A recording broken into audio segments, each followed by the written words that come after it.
Now, what you see coming towards you.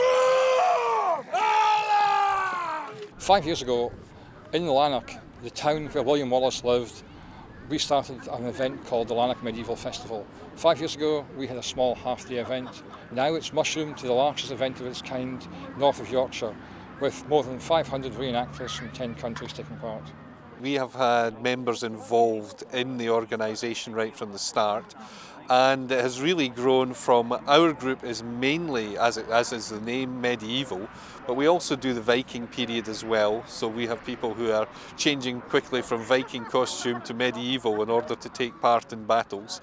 But we also dabble in other periods, so some of us have Roman costumes, Jacobite costumes, and even ones for Mary Queen of Scots period. Nowadays it's no longer simply a medieval event, now it's what is called a multi-period event. It covers the Romans, it covers the Vikings, it covers the medieval era, it can cover 17th century and even right up to the Napoleonic Wars era, all of which at some point or other have got direct links to Lanark and Lanarkshire. The Romans first came up into this area of Scotland in 79 AD, which was the year that Vesuvius erupted and completely obliterated Pompeii and Herculaneum.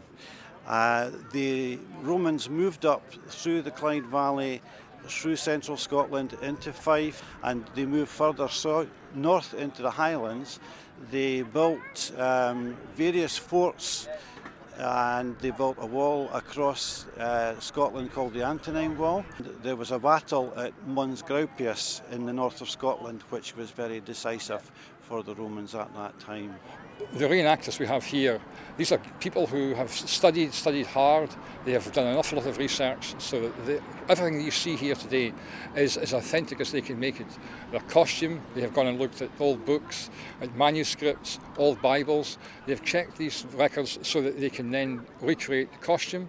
They've done the same with things like their tent. They've discovered through old manuscripts how people lived in those days, what they ate, how they lived, fought, and that is why we have this authenticity today. I'm here with Dran Broder, a group from Leicester, and as you've just seen, we've had a battle, and you see me put all my clothing on there. The armour starts from the bottom. You saw I had metal splints on my legs to protect the shins, and as we move up from there, I then start to be covered by a suit of chainmail. It covers the whole of my upper body down to about the knees, and on top of that, a suit of lamella. It's very heavy, small plates that line up all tied together with leather. Helmet on top of that, and that's all your armour together. That set of kit altogether weighs in the region of 10 stone. In those days, you had big, large encampments where the people lived, where they ate, where they traded. In an event like this today, we have all sorts of different encampments all on the one side, which you find nowhere else. What we're showing here is the way that Vikings would live, and we're wearing costumes that are traditional, so made out of linen, and in fact we've also got some flax that of course linen is made from, and we're showing how that flax was used to make our clothes, and we've got lots of wool as well for our cloaks should the rain come on. We've got things like made out of wood and metal and all sorts of materials that Vikings used, including soapstone for the bowls to cook things in, and lots of things that have been made actually in the way, as far as we can, that Vikings would have done. At Lanark, at the Medieval Festival, we have a wide range of things, from fierce battles featuring Vikings right through to medieval battles. One, in fact, is going on beside me. You can hear them in the background. There are cannon displays, there are displays of carbines from the Napoleonic Wars. We have a medieval herbalist who will teach you all about medicine from those days. We have a jester who is Europe's leading jester. There's falconry. There's a wide range of things. We're here today as the band called Trouvere. We're a band of authentic medieval minstrels. We travel all over the country, all the way through the year really, and Lanark's one of our favourite events. It's actually the third year that we've been here. One of the pieces that I've been playing on my harp today is called Dulce Scotia, Sweet Scotland, and this was written about Scotland at the time of the Wars of Independence, so just about right for the event that we're doing here this weekend.